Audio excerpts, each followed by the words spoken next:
el libro de Segunda de Samuel. Mire el video de Primera de Samuel, donde presentamos a los tres personajes principales del libro: Samuel, Saúl y David. Y también el diseño literario del libro, que primero presentó a Samuel y luego trazó el ascenso y la caída del rey Saúl en contraste con el ascenso del rey David. Segunda de Samuel nos cuenta la historia de David como rey de Israel, y en dos movimientos. Hay una temporada de éxito y bendición, seguido de un gran fracaso moral y sus tristes consecuencias. Y luego, el libro termina con una bella conclusión que reflexiona en lo bueno y lo malo en la vida de David, generando la esperanza de un futuro rey que vendrá de su linaje.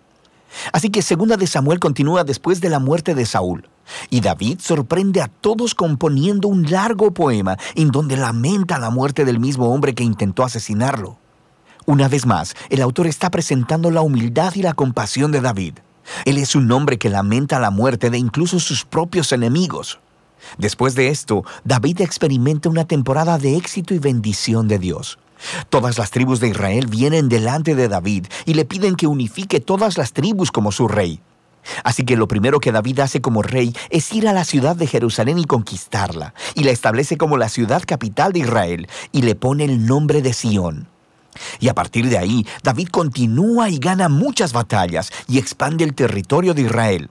Ahora, después de hacer a Jerusalén la capital política de Israel, también quiere convertirla en la capital religiosa.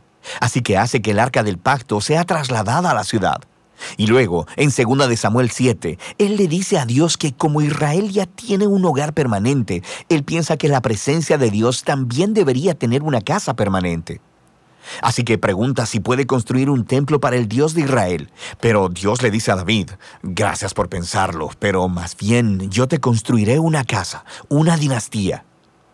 Ahora, 2 de Samuel 7 es un capítulo clave para entender la narrativa de toda la Biblia. Porque aquí Dios le hace una promesa a David que de su descendencia como rey vendrá un rey que construirá el templo de Dios aquí en la tierra y establecerá un reino eterno. Y esta es la promesa mesiánica a David que se retoma y desarrolla en el libro de Salmos y también en los libros de los profetas. Y este rey se conecta con la promesa de Dios a Abraham. El futuro reino mesiánico será la manera en que Dios traerá su bendición a todas las naciones. Y es aquí, en medio de toda esta bendición divina, que las cosas salen horriblemente mal. David comete un error fatal, no fatal para él, sino para un hombre llamado Urías, uno de los mejores soldados de David. Desde su terraza, David mira a Betsabé, la mujer de Urías, tomando un baño. David la busca, se acuesta con ella y la embaraza. Y luego trata de encubrir todo, asesinando a Urías y casándose con ella. Es simplemente horrible. Así que cuando David es confrontado por el profeta Natán acerca de todo esto, él inmediatamente reconoce todo lo que ha hecho. Es quebrantado, se arrepiente y pide perdón a Dios, y Dios lo perdona. Pero Dios no quita las consecuencias de las decisiones de David. Y así como resultado de su horrible elección, la familia de David, su reino, se desmorona. Y eso hace de esta sección una historia trágica como la de la caída de Saúl. Los hijos de David terminan repitiendo los errores de su padre, pero de maneras aún más trágicas. Amnón abusa sexualmente de su hermana Tamar, y luego el hermano de ambos, Absalón, se entera de todo esto y manda a matar a Amnón. Y luego Absalón va y trama un plan secreto para derrocar a su padre David, y empieza una rebelión a gran escala. Así que, por segunda vez, David es obligado a huir de su propio hogar y a esconderse en el desierto, excepto que en esta ocasión él no es inocente. La rebelión termina cuando el hijo de David es asesinado, y eso rompe el corazón de David, y una vez más, él se lamenta acerca del hombre que intentó asesinarlo. En los últimos días de David, lo encontramos de vuelta en el trono, pero como un hombre quebrantado. Está herido por las tristes consecuencias de su pecado. El libro concluye con un bello epílogo con historias que están en orden cronológico, pero tienen un diseño literario simétrico realmente genial. El par externo de historias vienen del reino temprano de David y comparan los fracasos de Saúl y los de David, y cómo ambos lastimaron a otras personas por sus malas decisiones. El par interno de historias son sobre David y su grupo de hombres valientes que fueron a luchar contra los filisteos. Y lo interesante es que ambas secciones tienen una historia de la debilidad de David en batalla.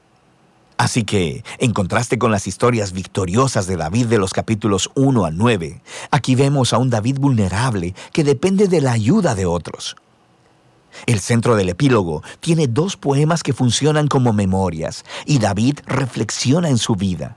Y él recuerda los tiempos donde Dios en su gracia lo rescató del peligro. Y él mira estos como momentos en los que Dios fue fiel a su promesa de pacto hacia él y su familia. Ambos poemas concluyen al recordar la esperanza de la promesa de Dios de un rey venidero que establecerá ese reino eterno. Ahora, estos poemas y la promesa de Dios están conectados al poema de Ana al principio del libro. Y así, estos pasajes claves del principio, los del centro y los del final del libro, unifican todos los temas del libro.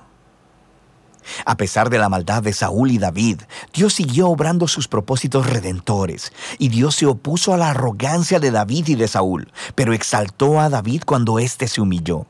Así que la esperanza futura de este libro va mucho más allá que David mismo. Mira hacia el futuro, al rey mesiánico, que un día traerá el reino y la bendición de Dios a todas las naciones. Y de eso se trata el libro de Samuel.